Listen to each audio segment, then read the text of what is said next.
Hello, good morning મિત્રો, નમસ્કાર. તમે બધા મજામાં છો? અને હવે તમારા માટે નવી એક ખુશખબરી છે. ગુજરાત પોલીસ ભરતી બોર્ડ 2024-25 જે છે બરાબર, એ ભરતી પ્રક્રિયાનું સંભવિત અંદાજિત જે ટાઈમ ટેબલ છે એ આવી ગયું છે. અંદાજિત એટલા માટે કે કદાચ ચૂંટણી છે અથવા બીજા કોઈ સંજોગો વસાત એમાં પ્લસ માઇનસ થઈ શકે, તો એની તમને જાણકારી દેવામાં આવશે. ઓકે, તો અંદાજિત ટાઈમ ટેબલ આપણે આજે જોઈ લઈએ. તો તમને ખબર હશે કે ભરતી પ્રક્રિયાની જાહેરાત 13/3 રોજ થઈ ગઈ હતી, 13 એપ્રિલના રોજ, બરાબર. અને જે અરજી સ્વીકારવાનું જે અંતિમ તારીખ છે એ 30/4 સુધી છે, એટલે હજુ કન્ટિન્યુ છે, બરાબર. અને ફી ભરવાની છેલ્લી તારીખ આપણા 7/5/2024 સુધી છે. એ તમને ખબર હશે તો પ્રોસેસ ચાલુ કરી દેજો ફોર્મ ભરવાની, બરાબર. પછી એક મહત્ત્વની અપડેટ છે કે ધોરણ 12 પાસ અને ગ્રેજ્યુએટ બાકી રહેલ ઉમેદવારો, જે લોકોને 12માની પરીક્ષા હતી અને ગ્રેજ્યુએશનની પરીક્ષા હતી, એટલે પરીક્ષા પછી રિઝલ્ટ આવવાનું બાકી હતું, એમના માટે પણ થોડીક ડેડલાઇન વધારીને ઓગસ્ટ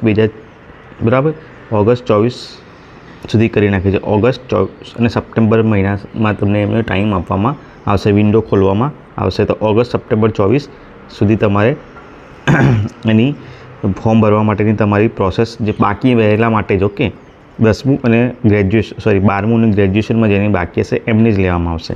ઓકે, ત્યાર પછી જે ફિઝિકલ ટેસ્ટ હોય છે, શારીરિક કસોટી, એ નવેમ્બર-ડિસેમ્બર 2024માં જોડે લેવામાં આવશે અને એનું સંભવિત પરિણામ તમને જાન્યુઆરી 25 સુધીમાં મળી જશે. એટલે મીન્સ હજી તમારે 6-8 મહિના સુધી વેઇટિંગ ચાલુ છે, એવું સમજી લેવાનું. ઓકે, તો ખૂબ મહેનત કરવાની.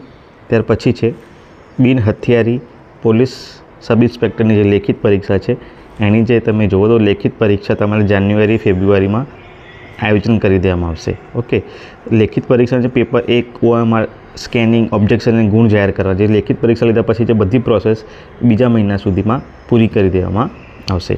અને ત્યાર પછી જે લેખિત પરીક્ષાનું પેપર 1નું રીચેકિંગ જો તમારે કરાવવું હોય, માર્ક્સથી તમને સેટિસ્ફેક્શન ના હોય, તો એનું રીચેકિંગ ફેબ્રુઆરી 25માં થશે અને એ રીચેકિંગનું પરિણામ માર્ચ 25 સુધીમાં આવી જશે. ઓકે, એટલે સમજો કે હજુ 1 વર્ષ તમારું બધું લંબાઈ એવી સિચ્યુએશન છે. ત્યાર પછી લેખિત પરીક્ષાના પેપર 2 સબ્જેક્ટિવ જે છે એની પર ચકાસણીની કામગીરી શરૂ કરવાની છે, પેપર 2ની.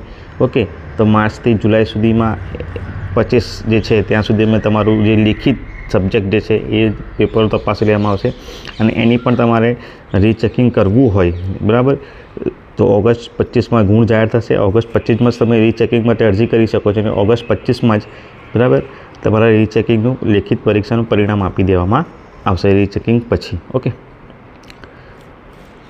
ત્યાર પછી છે દસ્તાવેજ, ડોક્યુમેન્ટ વેરિફિકેશન, એ બધું તમારે સપ્ટેમ્બર 25 સુધીમાં પૂર્ણ કરી દેવામાં આવશે, બરાબર. સપ્ટેમ્બર 25માં આજે સપ્ટેમ્બર 25માં તમારા દસ્તાવેજ ચકાસણી થશે. પછી હંગામી પરિણામ જાહેર કરશે. ત્યાર પછી પરિણામ અંગે તમારા જે વાંધાઓ હોય એ તમારા વાંધાઓ મંગાવવામાં આવશે અને પછી અલ્ટિમેટલી બધું જ કરીને ફાઇનલ રિઝલ્ટ જાહેર કરવામાં આવશે. ઓકે, ત્યાર પછી જે લોકલક્ષક કેડર છે, બરાબર, તો એની પરીક્ષાનું આખું ટાઈમ ટેબલ તમે જોઈ લો, લેખિત પરીક્ષાનું.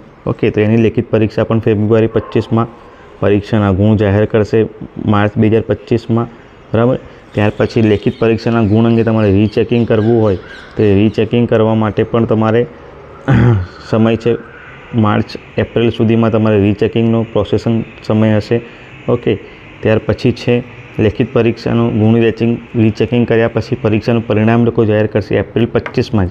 દસ્તાવેજોની જે ચકાસણી હશે એ પણ એપ્રિલ 25માં પતી જશે અને હંગામી પરિણામ જાહેર કરવા માટે મે 25, વાંધા અરજી મંગાવવા માટે મે 25 અને આખરી પરિણામ જાહેર કરવા માટે મે 25. તો હજી પણ 1 વર્ષ છે તમારી આખી પ્રોસેસ પૂરી થવામાં, પોલીસનું ખાખીનું સ્વપ્ન તમારું પૂરું કરવામાં. ઓકે, તો ત્યાં સુધી તમામ મિત્રોને ખાસ વિનંતી કે ચેનલને લાઇક, શેર અને સબસ્ક્રાઈબ કરી લો અને આગળ તમારા મિત્રો સુધી ફોરવર્ડ કરો. અને ચેનલને ગ્રો કરવામાં તમારા સાથ અને સહકારની જરૂર છે. પછી નોંધ છે, કોઈ પણ કારણોસર માર્ગદર્શન મળી રહેશે જો ફેરફાર થશે તો. ઓકે, તો તમામ મિત્રોને ફરીથી વિનંતી કે ચેનલને લાઇક, શેર અને સબસ્ક્રાઈબ કરે અને આગળ આપણે ફરીથી નવા લેક્ચર સાથે મળીશું. ત્યાં સુધી જૂના વિડીયો પર જોઈને જૂના વિડીયો જુઓ અને એમાં તમારા ફીડબેક આપો, તો મને મારા ચેનલને ગ્રો કરવાની મારી ચેનલને ગ્રો કરવા માટે તમારા ફીડબેકની ખાસ જરૂર છે, તો હું એમાં ઇમ્પ્રુવમેન્ટ લાવી શકું. ઓકે, ચલો ફરીથી મળીએ. ત્યાં સુધી ખાકી માટે મંડ્યા રહો.